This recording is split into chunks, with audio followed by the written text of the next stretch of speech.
Hello and welcome to Wake and Jake, myself, BBD. We are talking a little bit into the future, starting to eye the trade deadline as it's June 5th. You guys already kind of know the situation. There's still a lot of teams bottled up. Ohtani fever went full away, which is kind of crazy, right? Like that was, for the offseason, that was one of the bigger topics. Yeah, and for you said before the season that the Angels didn't like surprise us this year and be like first or second in the West, like that, like they technically haven't like gone. No, I thought that was funny that they've been a couple games over 500 pretty much throughout the year. Right now they're 31-30, which, by the way, I say that Ohtani fever hasn't picked up. They are currently 5 games out of a wild card spot. That's a real number. So, Jeff Passan came out with his kind of pre-trade deadline article. I want to dissect that a little bit. Did I text Brother Jeff? You know I did. I sent one inquisitive question. He gave me an answer back. So we'll talk about that. And yeah, I think I formed some thoughts that I hadn't fully put together yet. So we'll stay at the top with Ohtani because it's just kind of funny that it hasn't been a convo at all. Even Passan in this article is like, the Angels, it was always going to be tough for them to trade Ohtani because they were going to be sad either way. He talks about if they keep Ohtani, they don't make the playoffs and they lose him and they only get a draft pick, how sad that is. Is it not equally as sad as if you have to trade away Shohei Ohtani? Like, you're admitting failure. The best player to play this game, potentially ever. And even if you get like what becomes a crazy haul down the line, I'm assuming prospects would be involved. It can work out great. That's still going to be a sad day. It's just one of the sadder days in franchise history. And yeah, I guess if you get prospects back and you make a really good 4-year plan for any other franchise, you'd be like, all right, this is why we did it. It is interesting. When I saw the standings, and they just came off a bad weekend, but they are 31-30.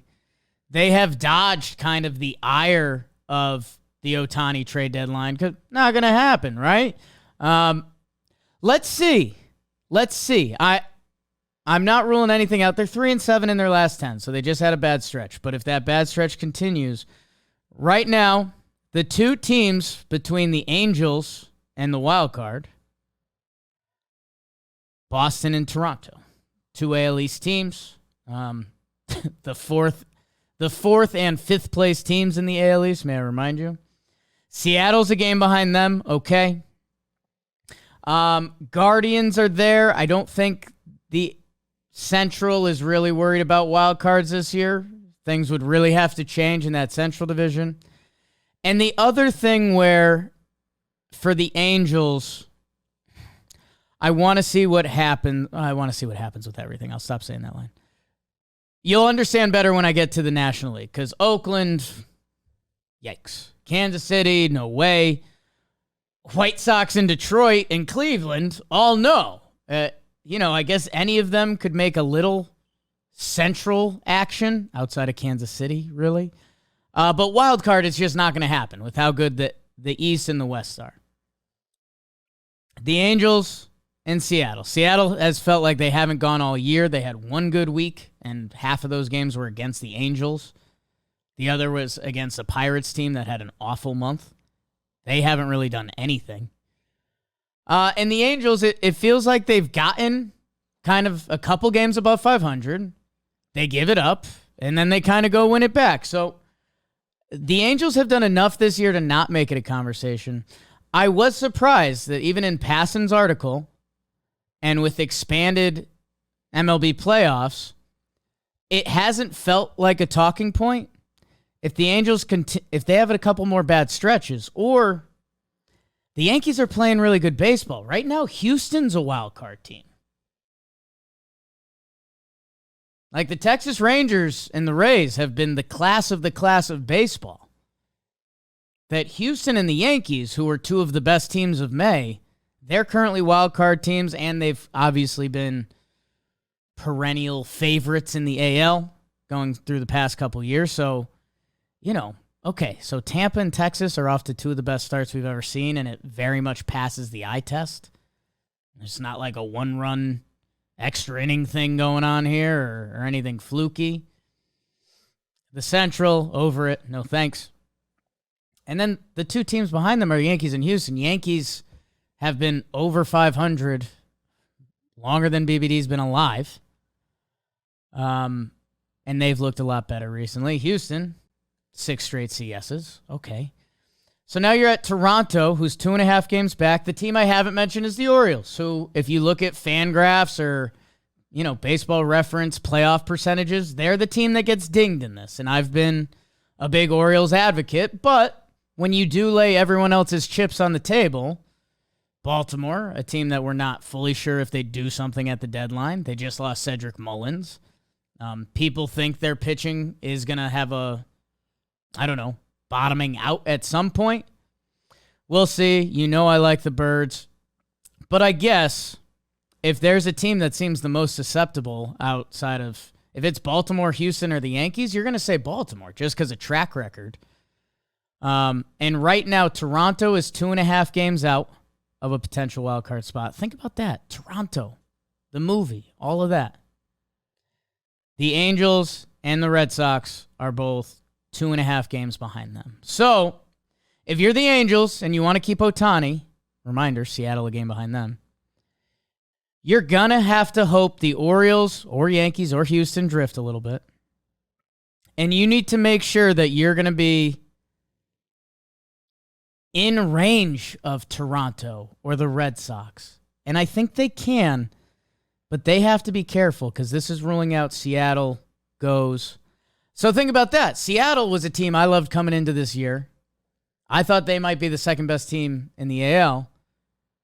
They have not been. I guess the good news, as I go through, let me make it full circle as I go through Passan's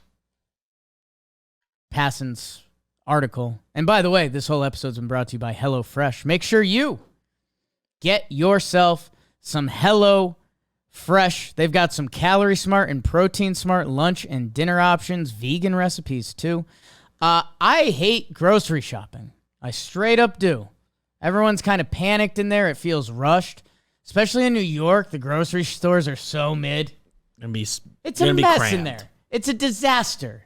If you go at the wrong time, it's tight aisles. You're going to forget something from the recipe if you're actually cooking a recipe. HelloFresh, they won't.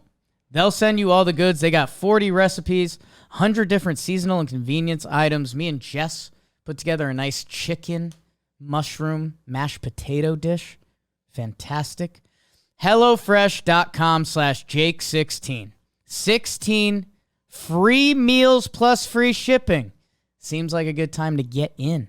HelloFresh.com/Jake16. Start using America's #1 meal kit today. There's a link in the description. So, going through Passan's article, he does a whole thing with the Angels. They don't want to trade, obviously.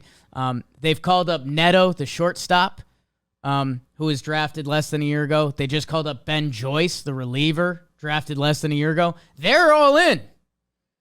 Like, they are all in, all in, all in. They might, in fact, if they find, if they find a trade out there early they can go for, I think they're going to do it. They're going to do everything in their powers to not make it a conversation. And pretty much as long as they're above 500, they won't. Although, I did think the 5 games out of the wild card, if it felt different than kind of how the Angels have felt this year. So, everyone's kind of going to be rooting for that to be a topic, which sucks for Halos fans. As I start to check through this list, Passan starts with the lesser teams. The Oakland Athletics, Brent Rooker, who I believe was all JM. When Passan wrote this article, his last 87 plate appearances, 182, 276 on base. Brent Rooker has come back down to earth, and, he wasn't going to be the biggest trade deadline piece that we've ever seen. Laureano is interesting and fun. He hasn't been great, though. But I don't know. Laureano's a guy that when the A's were winning games, he plays good defense. He feels like a trade deadline piece. I know Yankee fans have even been interested in Laureano. Other than that, that's it. Like, their pitching is really tough. So Oakland, who will be one of the sure sellers, you're looking at a corner outfielder, and that's it. Okay. Kansas City Royals. They have a ton of bullpen options. I think that's good news for them, and that's good news for baseball. Aroldis Chapman has found his fastball. We're happy for him. Scott Barlow's been closing games for them. He's 30 now. Even some other names you've heard through the years. Staumont, although I don't think he's been great. But I know my guy Amir Garrett has been hurt this year. But, like, they have some bullpen options that they'll be in the mix. But if you're looking for something on offense, they straight don't have it. They're 30th in on-base percentage this year. Reminder, the Athletics exist. All of their guys are young that are something. Like, they're not going to trade Witt, Pasquantino, Melendez. Their whole lineup outside of Salvi right now is 28 and under, so you're not getting anything from them. And that's that. Okay, so the Royals are kind of out. You'll get some bullpen. Cool. Happy for them. After that, the third worst record in baseball is the St. Louis Cardinals, who they're their own problem. The ship would have to bottom out for them to sell, which, if that happens, my God. They've had the surplus of outfielders we've talked about for a while, but they've just had another injury that they'll be in play for some sort of trade, but they'll probably still want MLB talent. Like Goldschmidt, Arenado, all those guys. The Detroit Tigers, who, when Passan wrote this article, were in second place. They'll have a couple pitching options. Your Matthew Boyd, shout out to Jimmy, who just poked his head in here. Michael Lorenzen, kind of good swing man. Okay. They've got bullpen options too. Lang, Foley, and Vest. I don't know. Before the Erod injury, he was gonna be probably the most exciting starter. And Erod's a bizarre one because he was really good this year, but now he's hurt, and he also has an opt-out, so nobody really knows what to do with him. How do you value that guy in a trade? His value could literally be anything. Are you getting a rental? Are you getting a 3-year starter? Is he good? Is he hurt? Like, that matters. Is he pitching again this year? It's a major injury. The Reds, pretty much all their guys who have been good have been really young. Does a Jonathan India actually come for sale? Be really interesting because he would probably easiest be the most impact bat, which kind of adds something to the equation. The Pirates, they've been really good. They could be in first place tomorrow. And, trading relievers when they have value, that's the new sexy thing in baseball. Jorge Lopez last year. The Pirates have had other bullpen pieces be good. So if you can get something for a David Bednar, who's like peak of his powers, 3 years left, I think, 28 years old, like bona fide closer. The only problem is they could be in first place, and the follow-up problem is he's like from Pittsburgh. Like, if you're the Pirates, I think you'd rather let's figure out the team-friendly extension and make him our guy. He's the rare reliever you make part of the team's You fabric. hate to operate that way, but he's from the area. And he's like, his body and everything kind of resembles Pittsburgh. And he's really good. Everything he has set, like how many guys last few years have wanted to be in Pittsburgh. I think he seems to enjoy being there. So then you start getting into veteran, like Carlos Santana, Rich Hill. The Marlins are currently competing. Jorge Soler's been incredible, but we know the Marlins operate differently. That the other pieces that really start to pop up, Bieber and Giolito, two AL Central teams.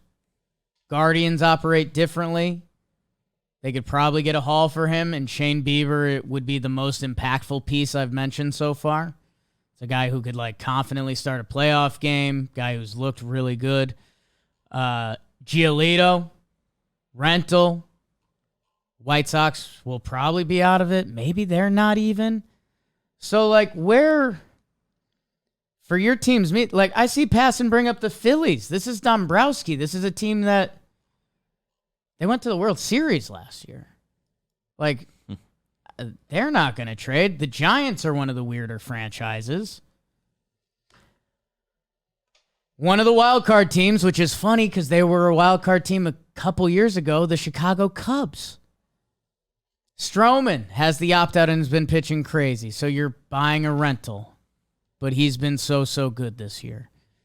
They were saying Cody Bellinger might be the most impactful offensive player available if the Cubs sell. I think where I've kind of landed after going through some of the rosters and some of the teams.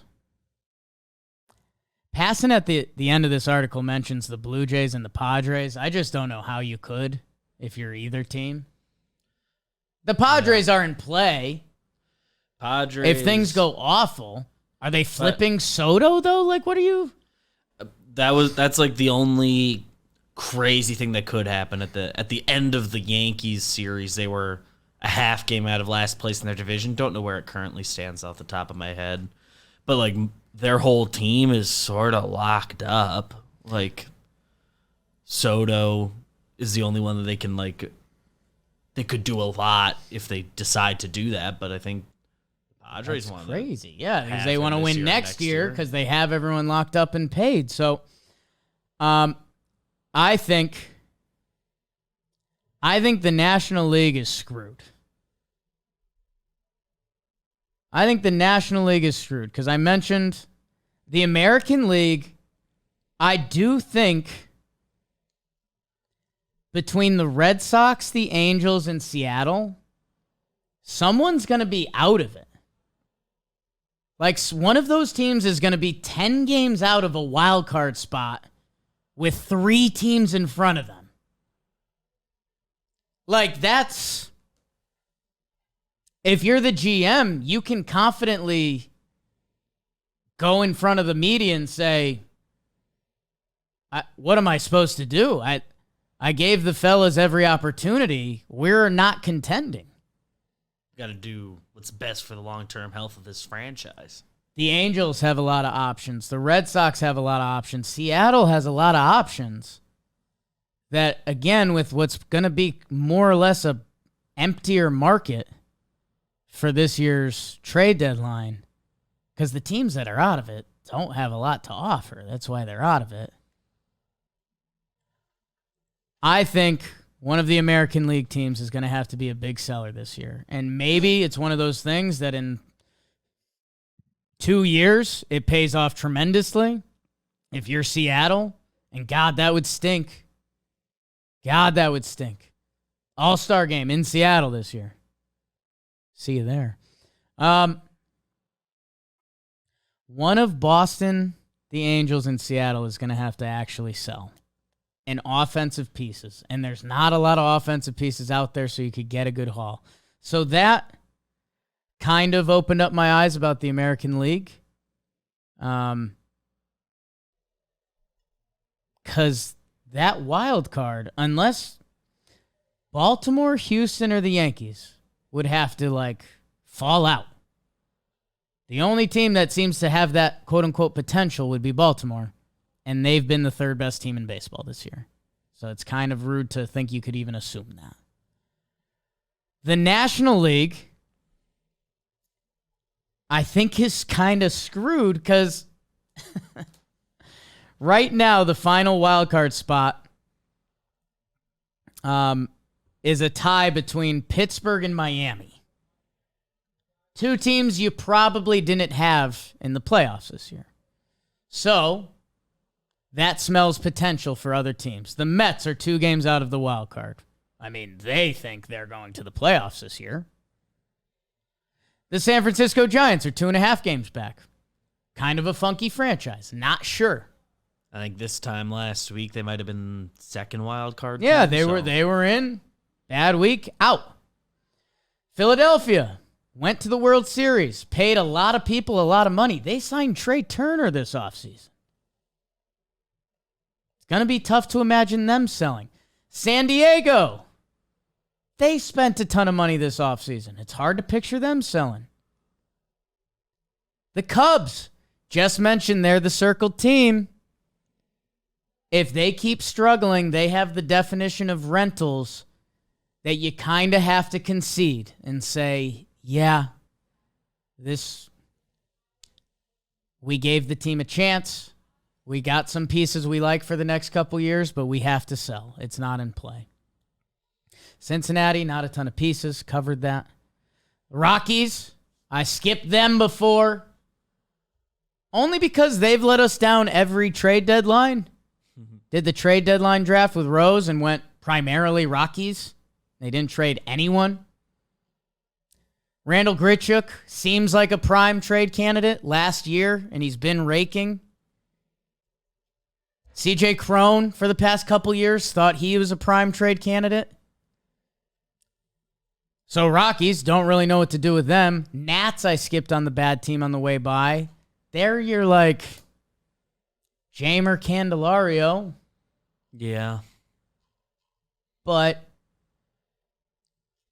think about this. The teams we're talking about that want to add at the deadline, whether they're my Yanks or your Astros or the Dodgers,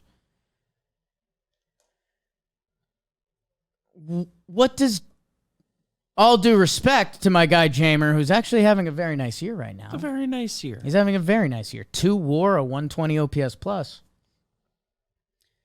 Career, he's a 100 OPS plus player. So if you're just looking for potentially an average bat at the bottom of your lineup, okay. Fully a bonus. But, trade deadline, you're usually thinking like upgrade. If you can get a free Jamer Candelario, sure, but if it's going to be basically for free. What are the Nats charging you for Jamer? Like, Lane Thomas, I never know what to do with him. Like, we're talking weird pieces. Max Fried the 60 day. Hate that. Hate that for young, sexy Max Fried. In the National League, it's a mess because the worst record in the National League right now is the St. Louis Cardinals, who I don't think they're going to sell. And I think they're going to think they're in it. That right now the Cardinals are 7 games out of the wild card. And by the way, they're probably fighting for the division more so than the wild card. San Diego, who's 27-32 and they felt awful, they're closer to a current wild card spot than the Angels and the Sox. They're 4.5 out of a wild card spot. Same with the Phillies. I think the National League's problem is everyone's going to think they have a chance that they're not going to be trading. So I think you're looking at basically one American League team. I think there's going to be some pitching available, sneaky, between Giolito's and Bieber's. Like, I think there's going to be a pitching market out there. If you need offense, you might be taking a swing on a Jamer. You might be trying to trick the Cardinals, but they'll want Major League talent back.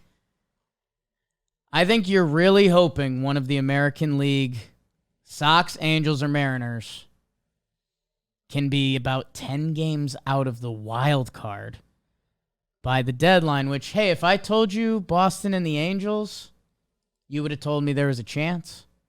Seattle being in the mix. That's crazy. That's crazy. That's a lot of young talent. Man, coming into this, I thought I was going to be... I'm closer to Ohtani has a chance to get traded than I have been. Just because I've been like, the Angels have survived and they've been good. To see them 5 games out of a wild card? Teams between. That's scary. But man, oh man, I don't think they can admit it. They would have to play really bad. They've got Cubs in Seattle coming up. It has to be a bad June, which, I mean, earmuffs Angels fans. It's happened before. I'm not going to pretend I can't see that happening. Yeah. I'm not rooting for it. Rendon likely to be activated for them. Man. Exciting. They're going for it. I'm sneaky rooting for the Angels because I'm sneaky not because I would love if Shohei gets traded. That'd be good for the company if I'm being honest. But That gives us a few weeks of eps. Every game gets a little more important. Think about 3 of the teams I just spent the most time on. The Angels have a homestand. Cubs in Seattle. One of those 3. You win both series, you're sitting pretty. You lose both series, we're talking Ohtani trades. Oh, that's a lot of pressure. That's a lot of pressure.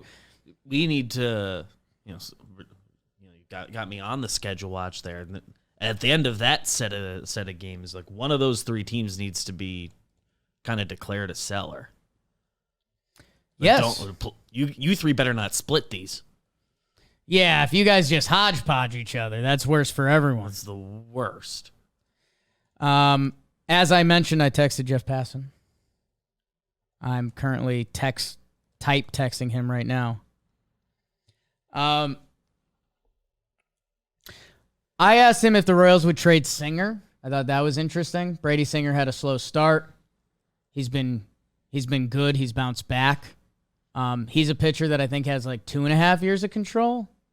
That if you're the Royals, I think you got to be honest. Like, it's not happening next year for the Royals. So if you could trade Brady Singer at a peak value at 28 with a couple years left, you could probably get a nice return. You get a real haul. You get a real haul if a team thinks they can lock in a top 3 starting pitcher in your rotation for 3 years. Some team that believes in their pitching coach, and we make one tweak on Brady Singer, and he will reach his potential. I mean, he's already, last year I thought he hit that tweak. Good. This year he might have found it. From there, I said Jeff Passan. He said probably, but not at a discount. Nice, Jeff. Cool. Didn't ask. I said one of the good teams in the AL will have to sell. I don't know about the National League. Might be too sloppy reading your article now. He said, well, these are text thoughts. I'll tell you what I can say. He said the Mariners are interesting, which is basically where I landed. The Mariners are very interesting. Between the young talent, the All-Star game, everything they've done, they are wildly interesting. I responded to that. I said Mariners / Angels / Sox. One of those teams will be 10 games back with the wild card. This is a funny text. He said, Angels are everything. What is that? Ball. Mike Ford's with the big club in Seattle. I forgot to mention it. He's the guy who got robbed on the Evaldi homer. Yeah. Mike Ford got a hold of one. Jankowski brought it back. Did not see his end of that play. That's funny. How bad do the Mariners wish if they do end up selling? Colton Wong's expiring. How bad do they wish? He's been awful. I don't think you can. Yeah, I don't think you can. I don't think you're getting anything. That's a big part of why they are where they're at. But I was looking at their expiring deals. It's him. Teoscar's the one that's interesting. He's expiring. Teoscar would very much be in play. Tom Murphy. Someone's going to need a catcher. Oh, don't bring Tom Murphy into this. Get something. So, Pollock. Mash some lefties. Where's Eugenio's contract at? He a couple years left. He has next year guaranteed. There's a club option on 2025. He would be an option and probably a good one. That would be probably their big trade option. But they might think they're going to be good again the next 2 years. I don't know. I think this is the pre-positioning for the deadline. It's been discussed a little bit that it's probably going to be thin. I do think a good AL team is going to end up having to. I think your hand will be forced. National League, I think, just might be a slop. Unless the Cubs get ugly. Or if the Cardinals live ugly. But Jeff Passan said an unnamed player on Boston stinks. I won't say who it was. I told him, he says the same about you. Jeff Passan said he's not wrong. So that's a good point. I think that's a good spot. Miami Heat won a game. Did you see that, Beebs? I did see that. I didn't really because Sunday Night Yankees, that was tough. On the second TV, I didn't digest it really. But yeah. I'll say this. I think I said this on here, that I bet the Heat because they were plus 400. I could cash out and make $1. Let me check. Let me see if the number is still there. I'll tell you what. With hurting it. I don't believe in them. That's why I checked the cash out button. I think the Heat won a game. I'll say I don't know, and I don't think a lot of people are willing to say that. This was the first home game the Nuggets have lost this playoffs. Like, they were on kind of a historic pace that now, I don't know, if the Heat win a home game, game 3 in Miami, they'll be up 2-1. I don't know. I'm not buying in fully. I just think the Heat,